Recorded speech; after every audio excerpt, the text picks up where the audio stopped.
2013, I got rid of my smartphone, and at the time, I received the odd bit of ribbing from people when I'd meet them in public, finding it amusing that I'd gone back to using a dumb phone. I've had several such devices over the last 5 years now, flip phones and a couple of Nokias. I recently settled on the retro Nokia 3310, as many of you know, and it's exactly what I wanted. The internet connectivity is so bad on this thing you'd never use it for that, and the device is generally only good for texts and calls. That's all I needed. Anything else is just overtaxing my attention, causing me to lose focus, become easily distracted and less present.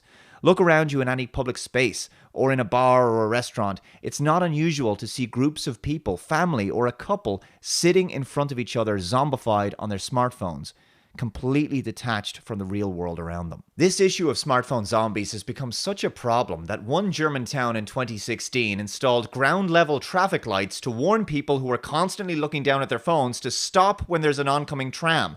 This is because using a smartphone while walking down the street or crossing the road is, and I know this is a bit of a shocker, dangerous. Yeah, remember when you were a kid and you were told to look both ways when crossing the street? Paying attention to where you're going is kind of important, it turns out.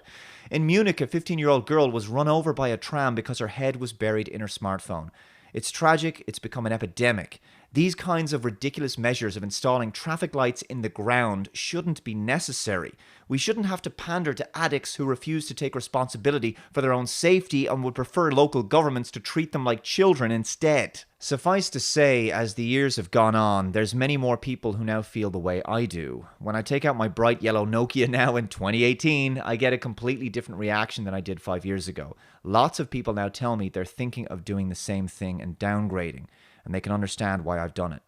Hypernatural monitoring, the real reason we're so addicted to our smartphone. Dopamine reward centers in our brain are the same areas involved when we eat, have sex, drink alcohol, and ingest drugs, according to David Greenfield, an assistant clinical professor of psychiatry at the University of Connecticut School of Medicine and founder of the Center for Internet and Technology Addiction. Samuel Vessier, lead researcher and assistant professor in McGill University's Department of Psychiatry and Anthropology in Canada, argues that the excessive amount of time we spend on our phones isn't due to an addiction to notifications, but because of our evolutionary need to connect with other people, and the social expectations and reward we derive from our phones is what drives our obsessive behavior. They do make smartphones sound like a drug that our brains cannot resist, and I don't think that's a coincidence either. We've evolved a drive to seek out social engagement, or at least the novelty and pleasure associated with it.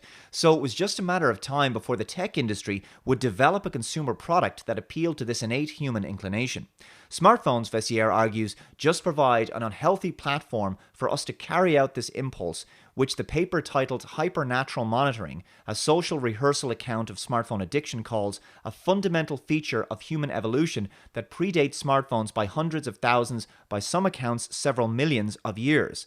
And we're using our phones to connect with others because humans are hardwired to find the easiest way to do things, according to Vessier, and our phones offer just that. We crave simplicity and minimal effort, using the least amount of cognitive energy possible. It requires less energy to text than to speak, he says. In other words, our brains are in effect being tricked into believing that we're being social with other people when we're using a smartphone, despite the fact that we're not actually being physically present with any other human beings. So we learn to crave the dopamine reward of a notification and seek more and more novelty through social media, but the actual interaction is entirely virtual and therefore empty and devoid of meaning. So it could be argued that heavy smartphone usage and addiction to updates, notifications, texts, and comments, etc., is simply reinforcing further social isolation because we become stuck in an obsessive-compulsive routine of obtaining the instant gratification of a dopamine release, but without having any of our psychological or emotional needs met by real-world bonding and human contact. This is a potential recipe for depression. But our phone use has gone to the extreme and are sending our brain's reward systems into overdrive, Vessier says. He says our smartphone obsession has left millennials spending less time interacting with others, having less sex, and spending more and more time online alone trying to connect with others. People need to be with other people, and often the online avenues they have to connect is through the internet. There's an illusion of scale and size that provides a false sense of satisfaction. This is why we overconsume. People aren't weak, they're normal, and they're following basic needs. Even Vessier himself is downgraded to a flip phone. But it turns out that smartphones can reduce our brain power even when they're not in use and they're just sitting there. A smartphone can tax its users' cognition simply by sitting next to them on a table or being anywhere in the same room with them, suggests a study published recently in the Journal of the Association for Consumer Research. It finds that a smartphone can demand its users' attention even when the person isn't using it or consciously thinking about it.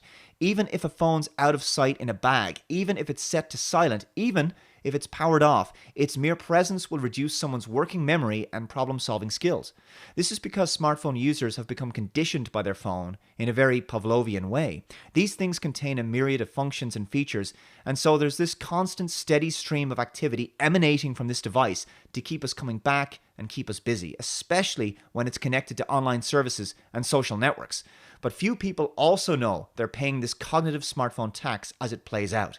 Few participants in the study reported feeling distracted by their phone during the exam, even if the data suggested their attention was not at full capacity. We have limited attentional resources, and we use some of them to point the rest of those resources in the right direction. Usually different things are important in different contexts, but some things, like your name, have a really privileged status, says Adrian Ward, an author of the study and a psychologist who researches consumer decision-making at the University of Texas at Austin.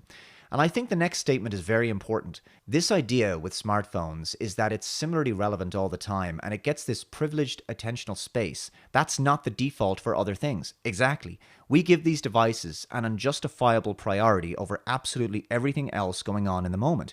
We'll stop real-world face-to-face conversations the moment we feel a vibration or an alert sound from our phone. In other words, if you grow dependent on your smartphone, it becomes a magical device that silently shouts your name at your brain at all times.